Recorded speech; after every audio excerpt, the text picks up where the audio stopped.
Բարև ձեզ, բարի գալուստ արդեն, ինչպես եք, ես իմ ամբողջ բոլորը հազացվեցն են այստեղ, ունասպես։ Անցած, թե արդեն… Անցած։ Անցած մելը։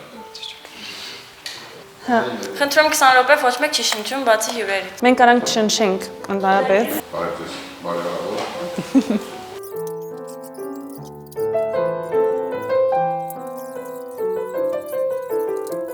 Окей, давай. Спасибо большое, ребята.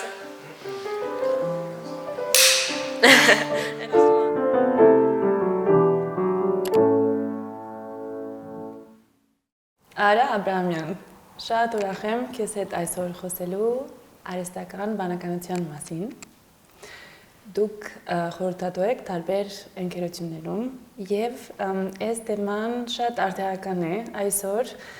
որից ես անձամբ շատ քիչ եմ հասկանում, դրա համար շատ ուրախ եմ, որ մենք կարող ենք այսօր սրա մասին զրուցել։ Շատ շնորհակալություն հրավերքի համար, ես էլ եմ ուրախ Անխելա ջան։ Ուրեմն բանականության սահմանումը հետևյալ է, ես հիմա կկարդամ, սովորելու, հասկանալու եւ դատողություններ անելու կարողություն կամ բանականության վրա հիմնված կարծիքներ ունենալու ունակություն։ Մենք արդյոք կարող ենք դատողությունները պատվիրակել աբեին։ Շատ հետաքրքիր հարց է եւ այդ հարցին պատասխանելու համար երևի թե պետք է հասկանալ պատվիրակման process-ը եւ հարցերի,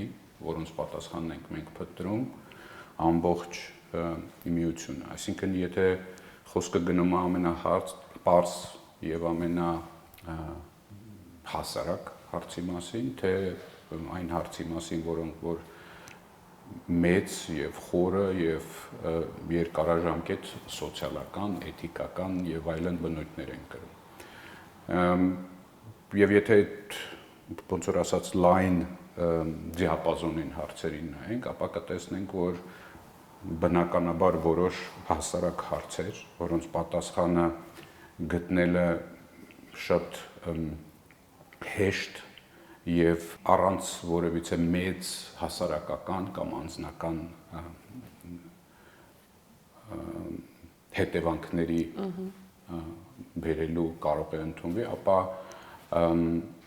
այդ դեպքերում կիրառելը արհեստական բանականության եւ ցանկացած տեխնոլոգիական գործիքը կիրառելու խնդրեմը այնքան էլ մեծ չի։ Այնպես որ ես կարծում եմ այդ հարցի պատասխանը շատ խիստ կապված է կոնկրետ խնդրի հետ, այո։ Եկեք խոսենք հիմա դերական կողմից, սկսենք դրանով։ Այսօր ԱԲ-ն իհարկե ահագին առավելություններ ունի ու կարող ենք դրա մասին խոսենք։ Ինչ ասպարեզում մեզ շատ օգնում է։ Տեսեք,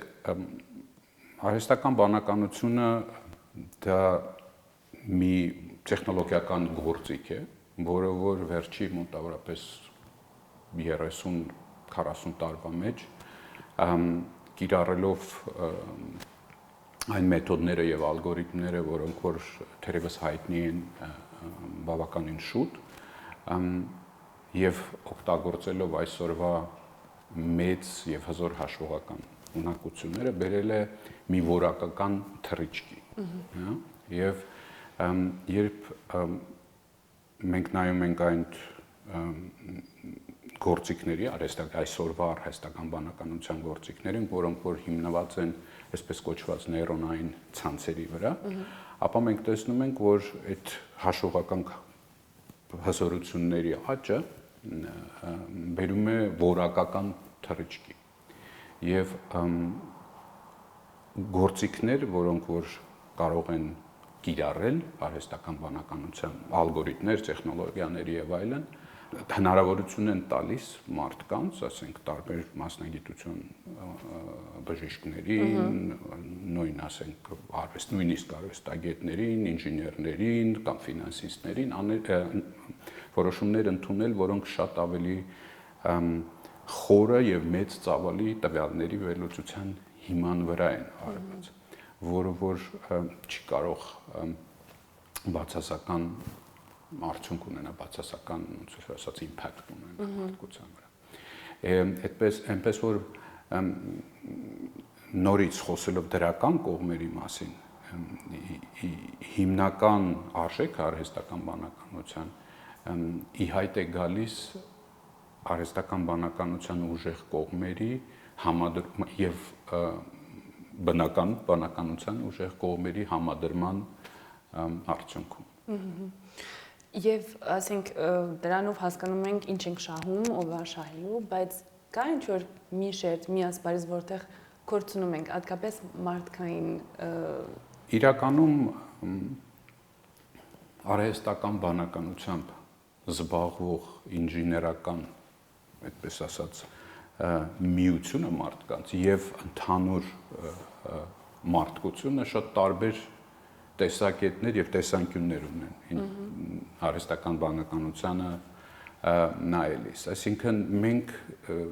շատ ավելի պրագմատիկ եւ շատ ավելի հստակ հասկանում ենք արհեստական բանականության սահմանափակումները, լիմիտները, որտեղ կարելի է բանականությունը օգտագործել եւ որտեղ ոչ։ Եվ բնականաբար, ասենք, կիրառելիս արհեստական բանականությունը կիրառելիս հասկանում ես, որ ասենք ինչ որ ոլորտներ եւ ինչ որ մարդիկ եւ ինչ որ մասնագիտություններ ավելի շատ կշահեն, քան որ ինչ որ ուրիշ մասնագիտություններ։ Օրինակ, բժշկությունը, հա, բժշկության մեջ շատ տարածված է որոշումների ընդունման process-ը, որ հիմնված է պատկերների վերլուծության վրա։ Հա, ասենք մի ինչ որ բժիշկ, կոնկրետ բժիշկ իր աշխատանքային կյանքի ընթացքում կարող է հարյուրավոր, միգուցե հազարավոր տոմոգրաֆիայի կամ MRT-ի պատկերներ տեսնի եւ այդ պատկերների հիման վրա սովորի։ Բնականաբար հիվանդի ախտորոշման process-ը միայն պատկերը չի, նա շատ մեծ քայլեր, ասենք շատ լայն եւ երկարատև քայլերի շարան է, որոնց մեջ մի կտորը, այսպես ասած, այդ պատկերների վերլուծությունն է։ Հիմա եթե այդ պատկերների վերլուծությունը պատվիրակել մի ուրիշ միավորի, այս դեպքում արհեստական բանականությունը, որը շատ ավելի շատ պատկերներ է տեսել, հա, եւ շատ ավելի հստակ որոշում կարող է ընդունի այդ մի քայլի համար, հնարավորություն կտա ընդհանուր process-ը որոշումների ընդունելու շատ ավելի հիմնավորված, շատ ավելի արագ եւ շատ ավելի որակյալ այդ ամեն ինչի արդյունքում անել։ Ես գիտեմ մեկին այս վերջերս, որ ինքը 2 տարի արդեն տարբեր սիմպտոմներ ուներ, չգիտեին ինչ էր, բժիշկ գնաց, ես էլ պատմում եմ, չի նշանակում մարդ պիտի բժիշկ չգնա, բայց հետաքրքիր դեպք է, որովհետև ոչ մեկ չգիտեր ինչ էր, ու ինքը որոշեց ChatGPT-ում գրել իր բոլորը սիմպտոմներ, ռեզուլտատներ, ամեն ինչ որ ստացել էր բժշկից, եւ այդ ծրագիրը իրան տվեց որպես առաջի տարբերակը, որ կարող է այդտենց տիպի հիվանդություն լինի։ Ինքը գնաց հիվանդանոց ասելով, կարող ենք սրա համար թեստ անենք, բարձրացվեց հենց այդ էր։ Այդ գործիք օրինակ ChatGPT ինքը դարել է շատ տարածված եւ օգտագործված ծրագիր, որ մեկ-մեկ ես տեսնում եմ ոնց են մարդիկ օգտագործում, կասկածում ես, որ իրականում կարող ենք աչքերը փակ վստահել ինչ է տալիս, ինչ է ասում, որտեղից է վերցնում իր ինֆորմացիա, իրականում այդ ինֆորմացիան ինչ է, որտեղից է, այսինքն մենք ուղղակի փակում ենք աչքերը ու կտրվում ենք մի ամբողջ ընթացքից, որտեղ մենք էինք ման գալիս այդ ամեն ինչ, մենք կարդում էինք source-ը որն էր, իրականում լավ տեղից ենք կարդում, թե չէ, այդ ինձ մի քիչ անհանգստացնում է եւ մի ձևի այդ արագությունը, որ ծրագիր օրինակ ChatGPT-ի նման, հա, որ արդեն մեր կյանքում լավ, մեծ տեղ ունի, այո, այդ մեզ ցերկում է այդ մտածելու մի քիչ ունակությունից այդ բան։ Տեսեք, կարճ պատասխանը ոչ, հա, այսինքն վստահել կարելի է թե չէ, պատասխանը ոչ։ Բայց ես փորձեմ բացատրեմ թե ինչ եմ ես հասկանում այդ ոչ պատասխանի տակ։ Ուրեմն բնականաբար յուրաքանչյուր մոդել արհեստական բանականության գործիք, ունի իր սահմանափակումները եւ մի շատ հետաքրքիր ֆենոմեն, որը որ մարդկային բանականությանն է բնորոշ, հալուցինացիա, նաև բնորոշ է արհեստական բանականության։ Այսինքն արհեստական բանականությունը նույնպես կարող է սխալվել։ Դա առաջին գործոնը։ Երկրորդ գործոնը, թերևս միջև վերջերս արհեստական բանականության գործիքները հիմնված էին այսինքն սովորել էին, այսպես ասած, մի որոշ տվյալների բազայի վրա, որը որ սահմանափակ էր։ Այսինքն կարող ենք պատկերացնել, որ 2022 կամ 23 կամ 24 թվականով ամբողջ գիտելիքը, որի հիման վրա արհեստական բանականություն սովորել է, վերջացել է, այսինքն վեն ամեն ինչը ինչ որ տեղի է ունեցել վերջի մի տարվա ընթացքում դրա վերաբերյալ բանականության ծրագիրը այդ դեպքում ChatGPT-ին ոչ ամենավերջինը իհարկե տեղյակ չէր։ Դա երկրորդ խնդիրը։ Երրորդը ChatGPT-ին դա կոմերցիոն պրոդուկտ է, որը որ մի լուծում է, որը որ տրամադրված է մի ընկերության կողմից, որը որ ինչ որ շահեր ունի, որի շահերը ոչ անպայման եւ ոչ միշտ են համընկնում մեր իմ ու քո շահերի հետ։ Այնպես որ այդ վստահությունը դեպի գործիք շատ բնական սահմանափակումներ ունի, այսինքն ինչի հիման վրա է սովորել, ինչ սխալներ կարող է գործիքի բնույթի հետ կապված եւ երրորդը ում կողմից է այդ գործիքը տրամադրված եւ ինչ շահեր է հետապնդում այդ ընկերությունը, որը որ այդ գործիքն է։ Հիմա եթե վերադառնանք կոնկրետ առօրյայում օգտագործելու, ChatGPT-ին օգտագործելու, դա չի նշանակում, որ դա օգտագործելը կամ չօգտագործելը դա լավ որոշում։ Ես ինքս անձամբ շատ հաճախ եմ օգտագործում հասկանալով այդ ամեն ինչը։ Բայց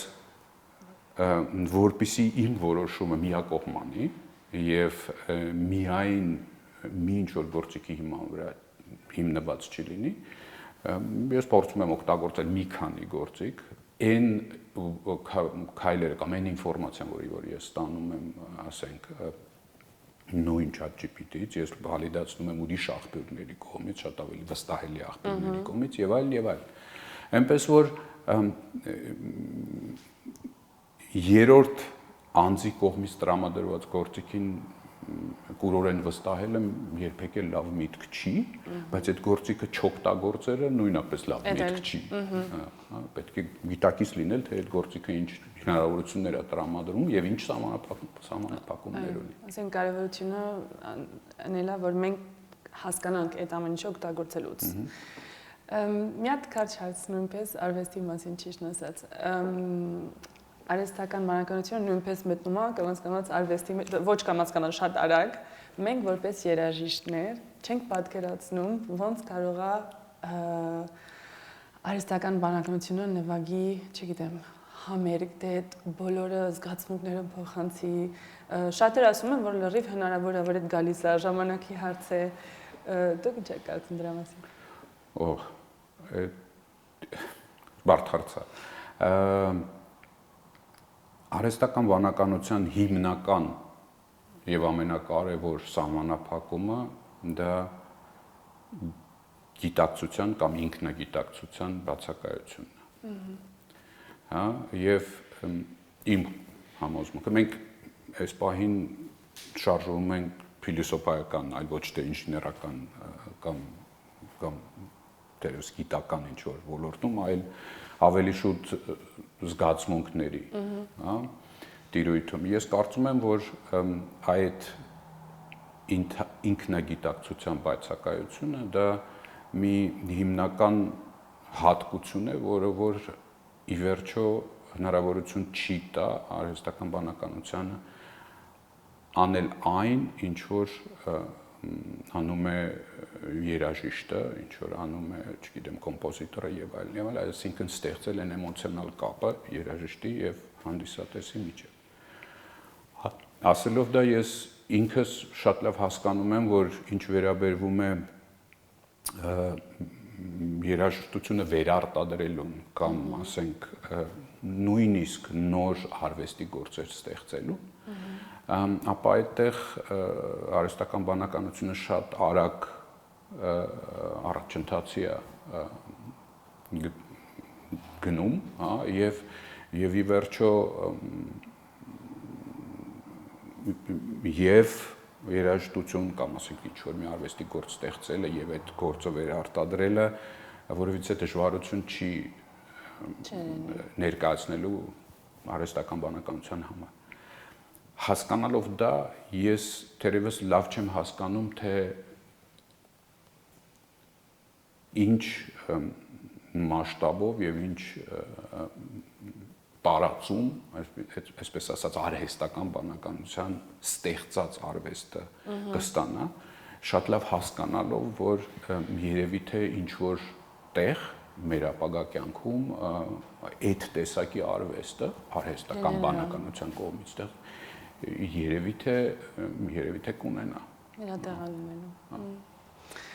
Դե մինչև այդ մենք միշտ վերջանում ենք ուրեմն մեր հարցազրույցները մի բաց հարցով, բայց այս անգամ փոխեցինք, որոշեցինք բոլորին քեզ հիմա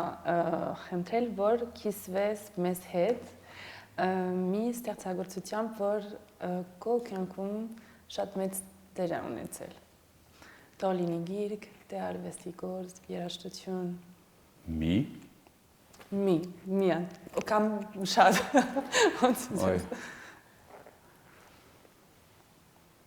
Շատ դժվար հարց է։ Շատ դժվար հարց է։ Եթե կարելի է, լավ, եթե կարելի է մի հատ երաժշտական ստեղծագործություն ասեմ, մի հատ գիրք եւ մի նկար։ Ուրեմն սկսեմ նկարից, որովհետեւ նկարչությունը եւ այս այո, ինձ համար շատ հոգեհարազատ է Պիկասոյի կինը հայլու առջև նկարը, իմ համար երևի թե ինձ վրա ամենամեծ տպավորություն թողած մինչև այսօր նկարչական ստեղծագործությունն է։ Ինչ վերաբերվում է գրքի, ես երևի թե կզարմացնեմ իմ մանկության ամենախորը ու ամենամեծ տպավորությունները իմ վրա թողել է Ալեքսանդր Դյումայի 3 հրացանակիրների գիրքը, որը որ երևի թե կհնչա շատ ինչ որտեղ մանկական եւ հասարակ, սակայն եւ մինչեւ հիմա ինչ որ դրվագների են վերադառնում այդ գրքի եւ այդ գիրքը իմ համար շատ արժեքավոր է եղել իմ հիմնական արժեքների ընկերության, հավատերմության, սիրո եւ այլն հետ հարաբերություններ ստեղծելու եւ երաժշտական գործը երևի թե ամենա վառ ու ամենա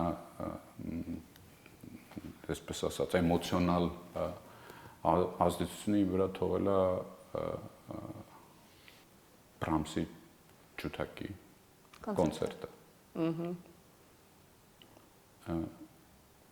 Սերգեյ Խաչատրյանի կատարումը մասնավորապես, որը որ ի դեպ ես լսել եմ վերջի անգամ լայվ դատարկ դահլիճում կովիդի ժամանակ, երբ որ որևիցե հանդիսատես չկար եւ չէին թույլ տալիս, դահլիճում միայն օրկեստրներ եւ մի քանի մարդ, որոնցից մեկը ես եմ եղել։ Այո, դե Արարան ջան, շատ շնորհակալ եմ, քո ժամանակի համար շատ հաճելի էր։ Ես էլ եմ շնորհակալ։